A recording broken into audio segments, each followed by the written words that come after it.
broken slate.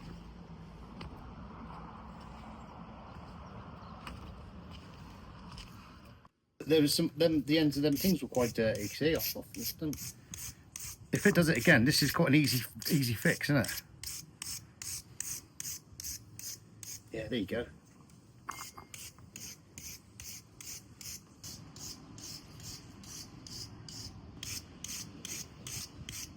A while since I've done one, to be honest.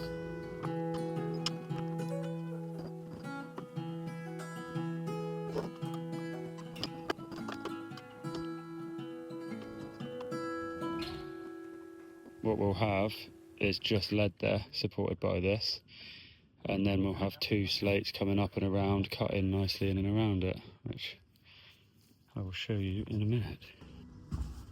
Right, so but I've got this one right here, and I know it was a lovely fit, 4 inch, so I'm going to keep this width, and this will act as the actual slate or lead slate. Arc that through there. It's going to get welted down over the unders. Oh, was that 220? 220. There's there. That's going to come up and hit half on that batten, same as the slate. The centre of where my ellipse needs to go. I haven't got to worry about it too much. So if I get that. Oh no, that's actually where it starts, isn't it? So as long as I'm in the centre there. Nice square. Yay! I rang Super Roofing up about an hour ago because we need some tiles, and an hour later they're here. How flipping good is that? That's why we only use them.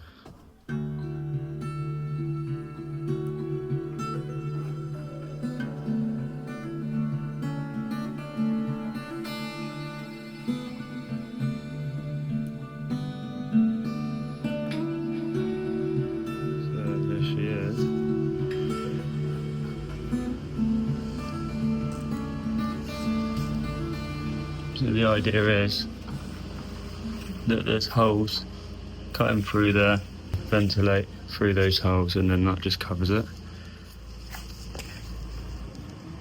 Actually quite a lot of welding on it, really. I completely forgot how long these things take.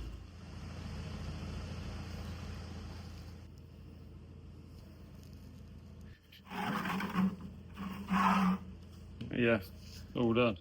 It's crazy hot on site today. Bespoke flue to put on here now, so hopefully it fits. Oh, that is like a glove.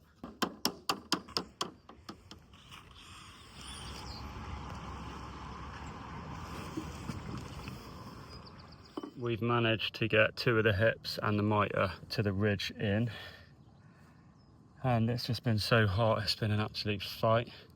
A little bit of scrubbing to do, get it looking nice. So we've got this mitre here, and then below that soaker lead actually comes right the way up. Pretty cool, and I'm glad we've done it because it just means that all of that is separate from all of this work in here. The chimney lead is complete.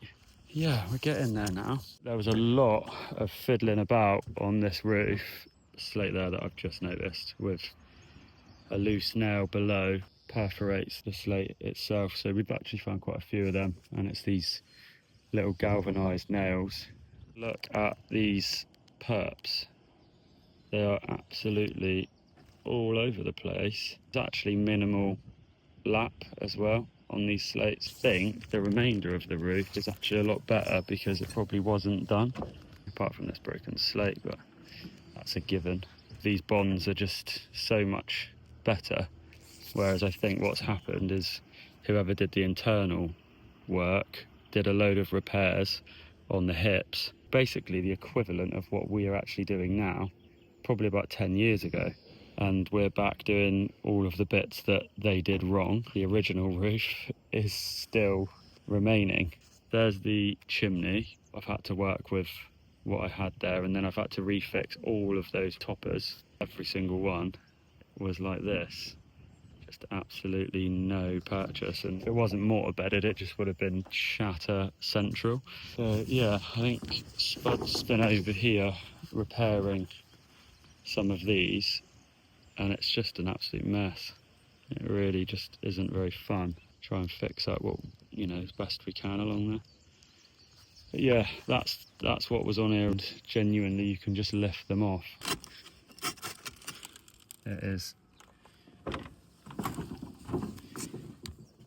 really not very good. In some areas it was really crumbly, so too much sand, but then here it looks like too much cement, so it's too hard.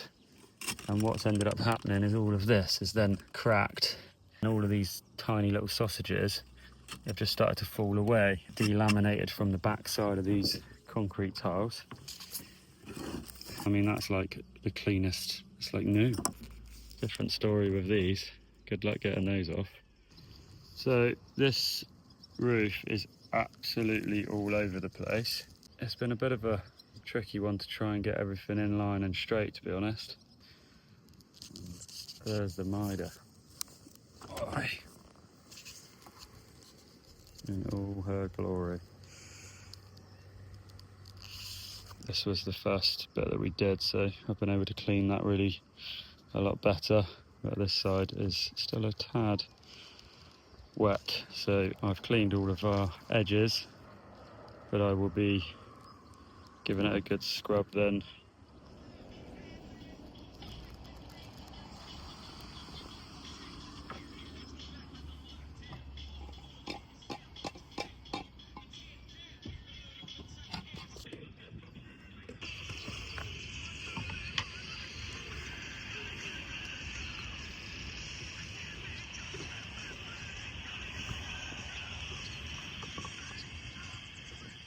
The roof then, is it all like 45 degrees or does it all vary? Yeah, so it's a good question. It all depends on what the substrate is. So if you're using slate, you don't really want to be going anything lower than about 23 degrees. Right. But then that all depends on a variety of different factors. The size of the slate, the head lap, the side lap. Right, I see.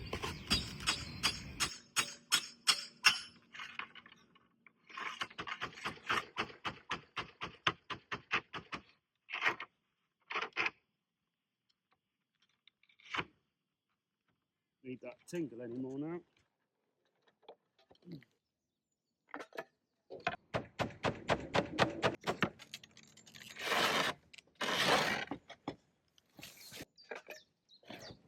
Oh, everywhere. Take another one out.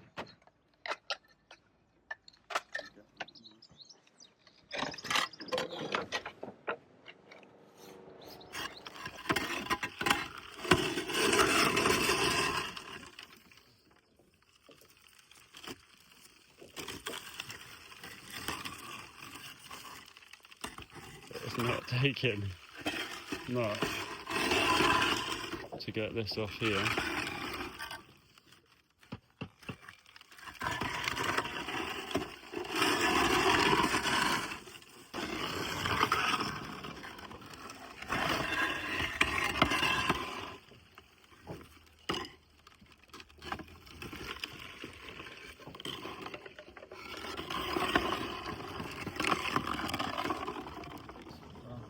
Yeah, quite far, a couple hours, you know.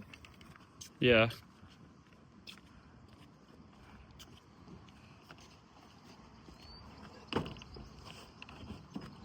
With this side of the chimney being wonky, I've just raked all this through, and more modifications. I could have modified the actual apron itself, but then where we've welded those side sections, they would have been like on the side of the chimney, so it just would have looked a bit rubbish. What a day. Say hi to the camera, Max. Thank you. Why don't you say hi, Sam? Hi, Sam. So we've got this run of hips through here. I'm on holiday in Tuscany. It's a... No, you're not. No. So this is all of Luke's handiwork, this entire elevation. That's pretty good going, isn't it? considering how unique these slates are. Well chuffed with Luke's effort on that. Really good job.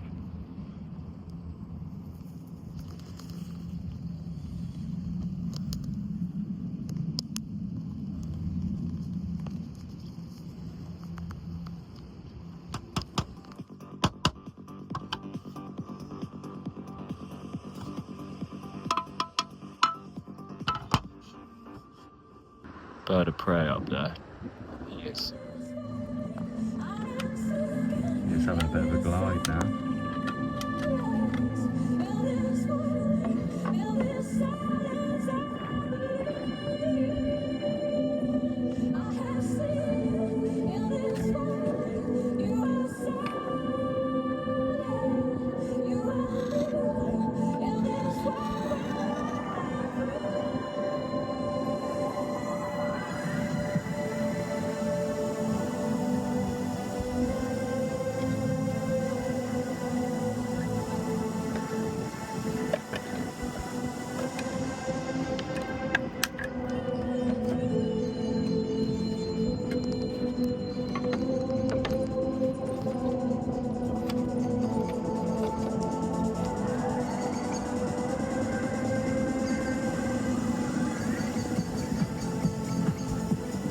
Look at it.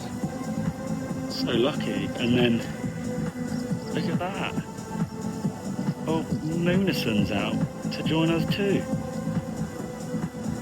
Yeah, look at you.